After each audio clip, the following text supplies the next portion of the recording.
Hi friends, welcome to Alice taste. ഞാൻ എത്തിയിരിക്കുന്നത് ഒരു കൂട്ടുകറിയുടെ റെസിപ്പിയുമായിട്ടാണ്.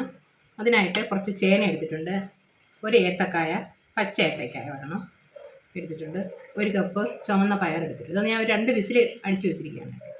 ഇത്രയാണ് എടുത്തിരിക്കുന്നത്. ഇതിൻ്റെ അരപ്പെന്ന് പറയുന്നത് ഒരു മുറി തേങ്ങ ഉണ്ട്, ഒരു 4-5 അല്ലി വെളുത്തുള്ളി, 4-5 ചുവന്നുള്ളി, ഒരു 1/2 ടീസ്പൂൺ ജീരകം. ഇതെങ്ങനെയാണ് തയ്യാറാക്കുന്നത് നമുക്ക് കണ്ടു. കൂട്ടുകറി തയ്യാറാക്കാനുള്ള ചേനയും കായും ഞാൻ ഇട്ട് കൊടുത്തിട്ടുണ്ട്. അതിലേക്ക് ഒരു 1/2 ടീസ്പൂൺ മഞ്ഞൾപ്പൊടിയും 1 ടീസ്പൂൺ മുളക് പൊടിയും കൊടുത്തു.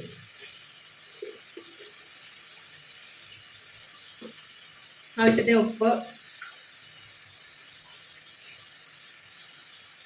വെള്ളം, ആവശ്യത്തിനുള്ള വെള്ളം, വേവാൻ ആവശ്യമുള്ള വെള്ളം ഒഴിക്കും. ഇതൊന്ന് ഇളക്കി മൂടി വെച്ച് വേവിക്കാം.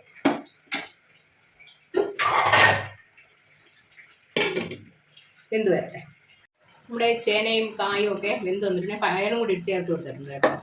എല്ലാം വെന്ത് വന്നിട്ടുണ്ട്. ഈ സമയം നമുക്ക് ചതച്ച് വെച്ചിരിക്കുന്ന അരപ്പിട്ട് കൊടുക്കാം. ഇതിൻ്റെ കൂടെ 1 ടീസ്പൂൺ ശർക്കര, ചീകി വെച്ചിരിക്കുന്ന ശർക്കരയും കൊടുക്കും.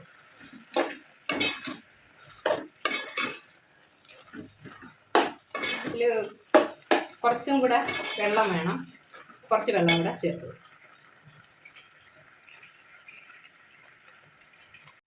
കുറച്ച് വെള്ളം കൂടെ ഞാൻ ചേർത്ത് കൊടുത്തിട്ടുണ്ട്. ഇത് ഒന്ന് കുറുകി വരട്ടെ. ലേശം ഉപ്പ് കൂടെ ചേർത്ത് കൊടുക്കാം. ഉപ്പ് ഇച്ചിരി കുറവായിരുന്നു കേട്ടോ. ലേശം ഉപ്പ് കൂടെ ചേർത്തു. ഇതൊന്ന് കുറുകി വരട്ടെ. അടച്ചു വെക്കാം. നമ്മുടെ കൂട്ടുകറി ഇവിടെ റെഡി ആയിട്ടുണ്ട്. അപ്പോൾ ഇത്രയും മതി. ഇനി നമുക്കിതിലേക്ക് കുറച്ച് സാധനങ്ങളൊക്കെ താളിച്ചു കൊടുക്കാം. അപ്പോൾ ഇതൊന്ന് ഇറക്കി വെച്ചിട്ട് താളിച്ചെടുക്കാം. താളിക്കാനുള്ള പാൻ വെച്ച് കുറച്ച് എണ്ണ ഒഴിച്ചു കൊടുത്തിട്ടുണ്ട്. അതിലേക്ക് കുറച്ച് ചെറിയ ഉള്ളി ഇട്ട് കൊടുക്കാം.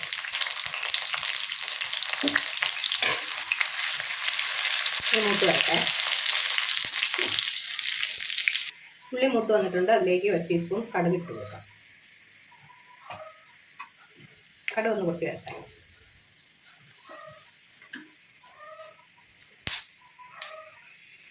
കടുക് പൊട്ടിയിട്ടുണ്ട്. 2-3 ഉണക്കമുളക് ഇട്ട് കൊടുക്കും.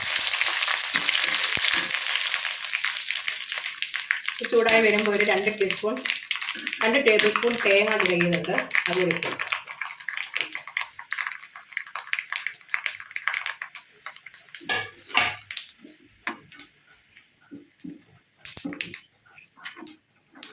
ചെറുതായിട്ടൊന്ന് കളർ മാറണം, അത്രയേ ഉള്ളൂ. അതിൻ്റെ കൂടെ 2 കറിവേപ്പില കൂടി ഇട്ടു. ഇത്രേ ഉള്ളൂ. ഇതെല്ലാം കൂടി നമുക്ക് കൂട്ടുകറിയിലേക്ക് ഇട്ട് കൊടുക്കാം.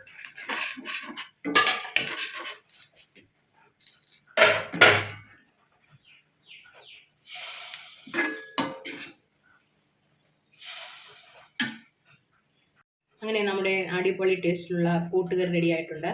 അപ്പോൾ എല്ലാവരും ഇത് ട്രൈ ചെയ്ത് നോക്കണം. ഇഷ്ടപ്പെടുന്നെങ്കിൽ ലൈക്ക് ചെയ്യുകയും ഷെയർ ചെയ്യുകയും കമൻറ്റ് ചെയ്യുകയും ചെയ്യും. Okay, thank you.